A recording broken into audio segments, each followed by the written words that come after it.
Hello दोस्तों, हमारे channel thoughts and quotes में आपका स्वागत है। यदि आप मुक्ति चाहते हैं तो बुरे व्यसनों और बुरी आदतों को जहर के समान समझकर उनका त्याग कर देना चाहिए और क्षमा, सरलता, दया, पवित्रता और सत्य को अमृत के समान ग्रहण करना चाहिए। जो लोग दूसरों की गुप्त बातों को उजागर करते हैं वह उसी तरह नष्ट हो जाते हैं जिस तरह कोई सांप बाम्बी में फंसकर मर जाता है। सोना चांदी में सुगंध नहीं होता, ईख के पौधे में फल नहीं होता, चंदन के वृक्ष में फूल नहीं होते, विद्वान व्यक्ति धनवान नहीं होता और राजा लंबी आयु वाला नहीं होता। इस श्लोक से आचार्य चाणक्य कहते हैं कि हर चीज़ में कुछ न कुछ कमी होती है। सोना चांदी में भी कमी होती है, पेड़ पौधों में भी कमी होती है, विद्वान व्यक्ति और राजाओं में भी कमी होती है। ठीक उसी प्रकार भगवान में भी कमियां होती है। औषधियों में अमृत सबसे बढ़िया औषधि है। सारे सुख में अच्छा भोजन सर्वश्रेष्ठ सुख है। सभी इंद्रियों में नेत्र श्रेष्ठ है, सभी अंगों में मनुष्य का सिर श्रेष्ठ है। आचार्य यहाँ भोजन को सर्वश्रेष्ठ सुख इसलिए मान रहे हैं क्योंकि अगर आपके पास सारे प्रकार के सुख हो, सुविधा हो, फिर भी भोजन ना हो तो सारे सुख व्यर्थ होते हैं। कोई दूत आकाश में जा नहीं सकता और आकाश से कोई खबर ला नहीं सकता। वहाँ रहने वाले लोगों की आवाज़ सुनाई नहीं देती और उनके साथ कोई संपर्क नहीं होता।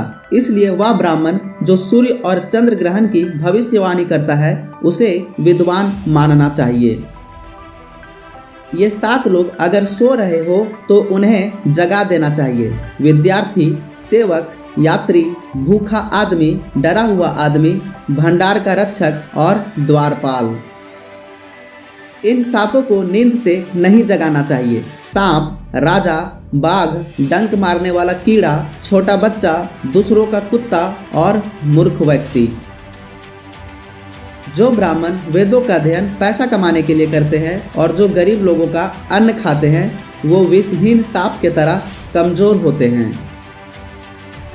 जिसके डांटने से सामने वाले के मन में डर पैदा नहीं होता और जो प्रसन्न होने के बाद भी सामने वाले को कुछ उपहार नहीं देता, वो ना किसी को दंड दे सकता है ना किसी का दया कर सकता है। ऐसा आदमी के नाराज और खुशी होने से कोई फर्क नहीं पड़ता। यदि सांप जहरीला नहीं है तो भी उसे अपना फन खड़ा कर दिखावा करना चाहिए कि वह जहरीला है। यह दिखावा सामने वाले को डराने के लिए पर्याप्त होता है।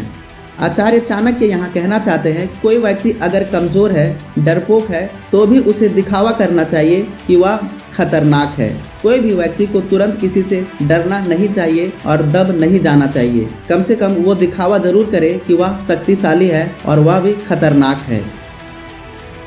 मूर्ख लोग सुबह जुआ खेलने में, दोपहर का समय स्त्री प्रसंग में और रात्रि का समय चोरी करने में व्यर्थ करते हैं।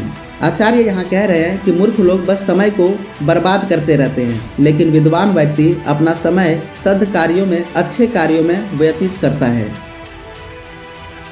आपको इंद्र के समान वैभव प्राप्त होगा यदि आप अपने भगवान के गले की माला अपने हाथों से बनाएं, अपने भगवान के लिए चंदन अपने हाथों से घिसे, अपने हाथों से पवित्र ग्रंथों को लिखे। आचार्य यहाँ कहना चाह रहे हैं जिस इंसान के पास हस्तकला है, जिसके हाथों में जादू है, कुछ करने का कला है, जो कलाकार है, जिन्हें कुछ लिखना आता हो या बनाने आता हो, वो कभी गरीब नहीं होता, वो किसी के मोहताज नहीं होते। प्रभु की कृपा उन पर सदा बनी रहती है। ईख, तिल, मूर्ख, छोटे आदमी, स्त्री, सोना, भूमि, चंदन, दही तथा पान, इन्हें जितना मला जाएगा उतने ही इनके गुण बढ़ेंगे। आचार्य जी यहाँ कहना चाहते हैं ईख और तिल आदि को जितना अधिक दबाएंगे उतना ही अधिक तेल और रस निकलेगा। सोने को भी जितना तपाया जाए उतना ही वो शुद्ध होगा, उसमें चमक और निखार आएगा। भूमि में जितना अधिक हल चलाया जाएगा उतना ही अधिक उससे अन्न की उत्पत्ति होगी। इसी प्रकार चंदन और दही आदि को जितना रगड़ेंगे और मथेंगे उतना ही उनके गुण में वृद्धि होती है। इसी प्रकार मूर्ख के मस्तिष्क पर जब भी जोर पड़ेगा तभी वह कुछ गुणों को ग्रहण कर सकेगा। इसका मतलब यह होता है जिस चीज़ में ज़्यादा संघर्ष होता है वही उन्नत करता है और वही विकसित होता है। गरीबी के समय धैर्य रखना चाहिए। वस्त्र भले पुराने हो, स्वच्छ होने चाहिए। बासी खाना को गर्म कर खाना चाहिए और कुरूप व्यक्ति को अच्छा व्यवहार रखना चाहिए।